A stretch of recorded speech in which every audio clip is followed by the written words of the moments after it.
Jonathan, a first-time caller out of New York. Jonathan, welcome to the show. You're on the air. Hi, Jesse. How are you? All is well, sir. Yeah, I just called in because I love what you say about thoughts.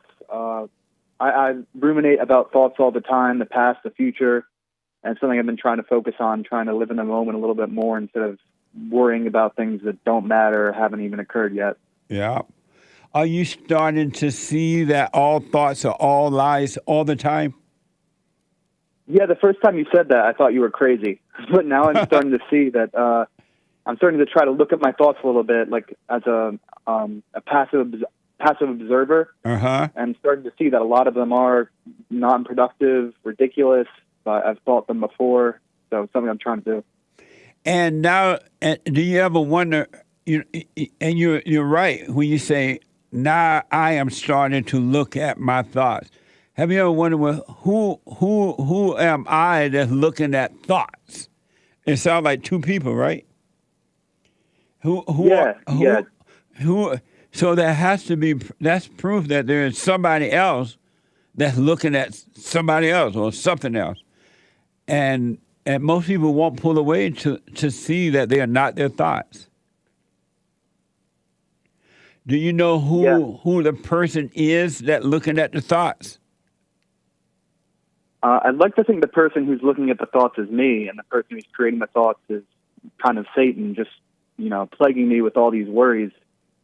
But then I'll sometimes get in my head and worry if I'm thinking too much about my thoughts. What do you mean by that? Because if I'm trying to think about my thoughts and analyze the patterns of my thoughts, sometimes I start to think that that's a method of thinking, isn't it? Yeah. And because when you think that I'm doing too much by looking at my thoughts, that's still the spirit of evil that's telling you that. It's not even you saying that to yourself. So how would I... it's kind of hard to avoid overthinking about everything without realizing you're doing it, which is kind of a trouble. When you realize you're doing it, then you a little portion of you stop believing that you are your thought, because it's the spirit of love of God, your natural nature, that cause you to realize that you're looking at thoughts or that you're living in the past or the future. And if you stay with that light will get brighter and brighter and brighter, and the darkness, which are the thoughts, will start to get weaker and weaker and weaker, and eventually will disappear. And you will have a renewed mind, and you will finally be able to just live your life. So for now, you just simply watch those thoughts and do nothing about them. Let yourself, without calling it good or evil, let yourself feel. When you get caught up in a thought, you're going to feel some type of emotions, either what they call a good emotion or bad. You're going to feel fear. You're going to feel this or that. Let yourself feel that in the body, because it is real, and let it pass. Don't love it and don't hate it. And it'll pass along with the thoughts. And that's what the dying is all about. It is the death of the ego, the death of evil.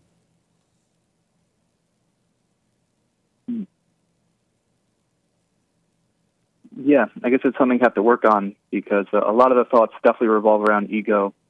Sometimes I've thought that I don't have too much of an ego, but then at times I'll just worry about what people think about me, worry about ridiculous things about, the way past that don't even matter, or the future. It's all ego, all evil, all not you. None of that, those feelings and thoughts and things you think about, none of it is the real you at all. It's the fake identity you.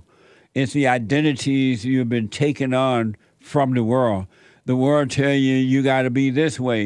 You need to be rich, or you need to be famous, or you need to be a doctor, or you need to be a lawyer. It tells you that you need to be like somebody else. And it lies to you, and you try to be that.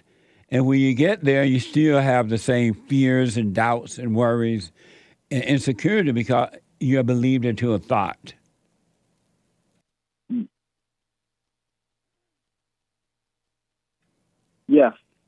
Are you, I've been trying the silent prayer a little bit, but I think sometimes as soon as I try to start to do it, it's tough. and what's tough about it?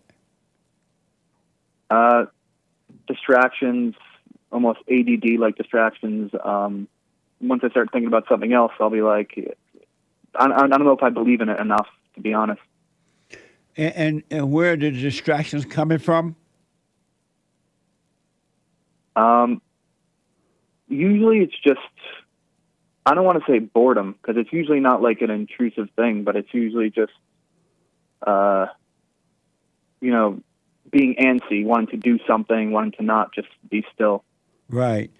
Every human being that comes through the woman, whether male or female, have the same issues going on.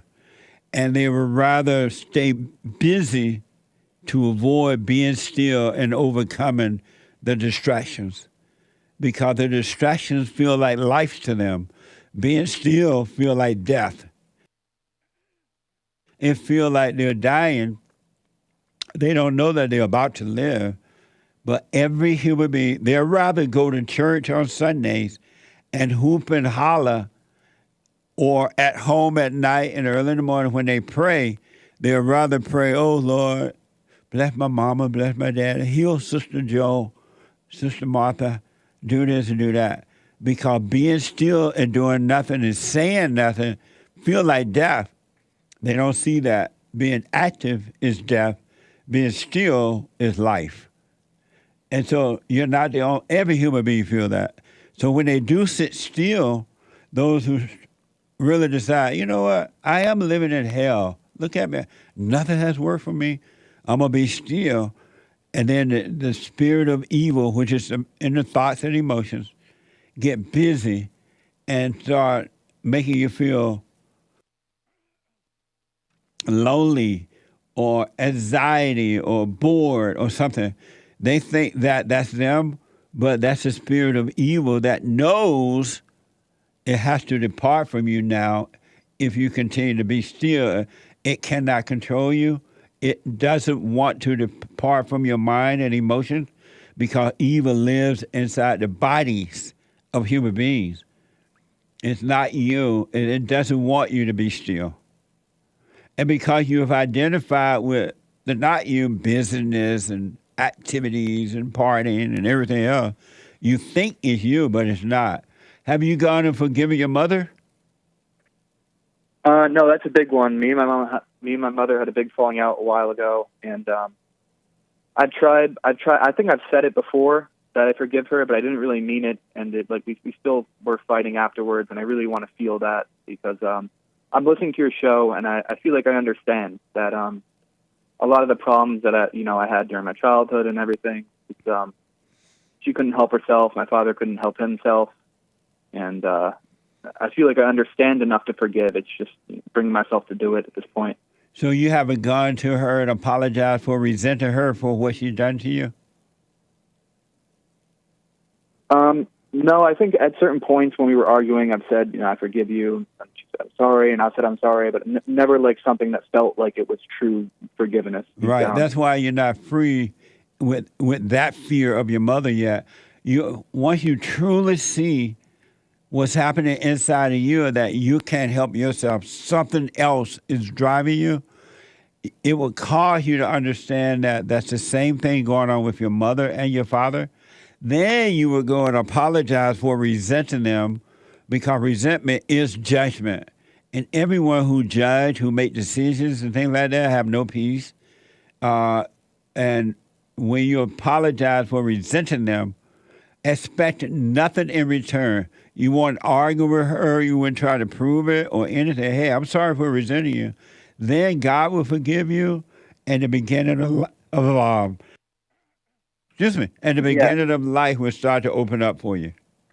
Yeah, actually, recently I texted my brother, because I don't even really have contact with my mom anymore right now after we were arguing and all that.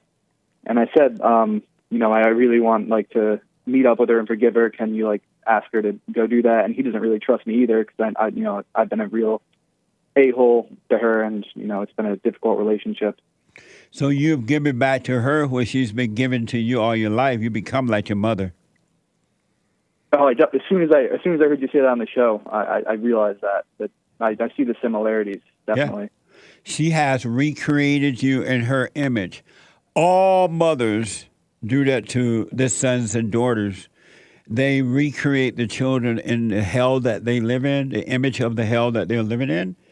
And then if there's one child that rebel against that mother that's trying to do that to them or doing that to them, she will give you pure hell.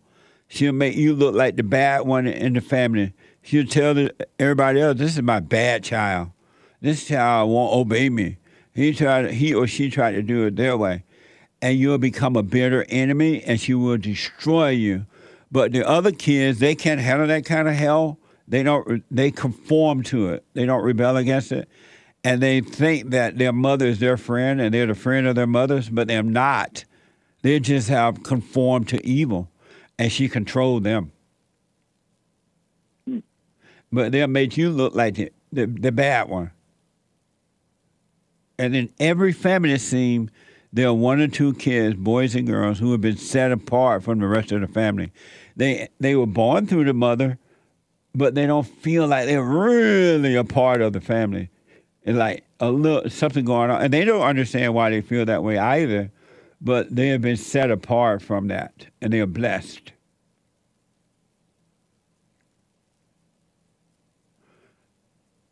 Yeah, I think that could be part of it. I've definitely felt like that before. When you ask your father why didn't he protect you from your mother, what did he say? I never asked him that. Why not? I don't know. I'm pretty close with my father. I'm actually living with him right now. And how old are you? I'm 27. So why don't you ask, have you forgiven him for not protecting you from her? Not explicitly, no.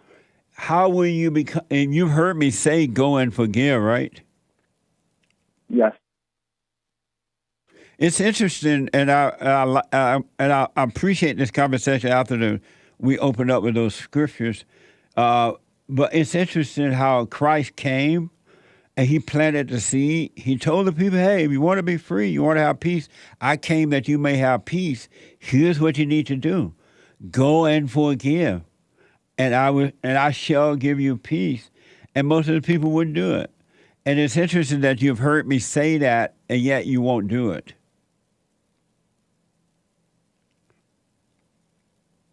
Yeah, I guess part of it's just like how to start the conversation, but I guess you kind of just have to dive into it. You start the conversation by saying, hey, mother, I'm sorry for resenting you. I realize now you can help yourself. I became just like you, and I can't help myself, so I understand. And I'm sorry for resenting you. Hey, Father, why do you protect me from mother? Why you let her do that to me? Then you'll get an understanding of his weakness, that he ended up marrying his mama, and he was afraid of your mother because it was his mother. The same spirit that's in his mother is in the woman that he married, and he became the boy, and she became the mama all over again. And it's not that fathers don't love their children. And when they leave, they don't leave their children, they leave the mother. But the mother makes you think your father left you. And she pretended to be a victim when she was the victimizer.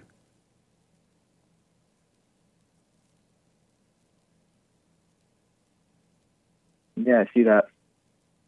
So if you want to be free, and if you want to have peace right here on earth, and if you want to overcome the world while you live here in the world, physically living here in the world, you got to work on you. You must start with forgiving, so then love, which is of God, not that emotional crap, love can take over and destroy the darkness of the thoughts, the imagination. Yeah, with forgiving anybody, I feel like it's sometimes I'll feel like I forgive everybody, and sometimes I'll just have like pent up anger towards things that I normally wouldn't. Well, forgiveness is not a feeling. Unforgiveness is a feeling. Forgiveness is just life. Just life is light, and it's not a feeling. So when you're having those different feelings right now, they're both evil. When I feel like I'm forgiven, that's evil. When I feel like I just have a dislike, that's evil. You are divided. You're not whole. You're not one. You're a divided person. And that's why you're having these up and down feelings. But once you truly forgive, you will not have those up and down feelings. And those feelings that you're feeling is exactly what your mother feels and what all women feel and all men feel because they have their mother's identity, which is of the devil. My mama don't like you. She likes everyone. Your mama don't like nobody. Oh yeah, my mom was a piece of she had issues with a lot of people. She was definitely a hardhead, but I know she meant well. So no, she didn't mean well. She's evil. Every woman has the same problem. It comes through the woman. Hell comes through the woman. So I recommend, Jonathan, that you do this silent prayer. You go and forgive and just watch those thoughts. And they're going to be having a fit, but it's not you. And you start to see and you start to become freer and freer and freer, and you stay with it. And no one can bring you back into the hell or nothing. All right. So I'm definitely going to work on. Yeah, definitely. All right, but I wish you well. Let me know how it goes. All right. Thank you. God bless you, Jesse. You too, buddy.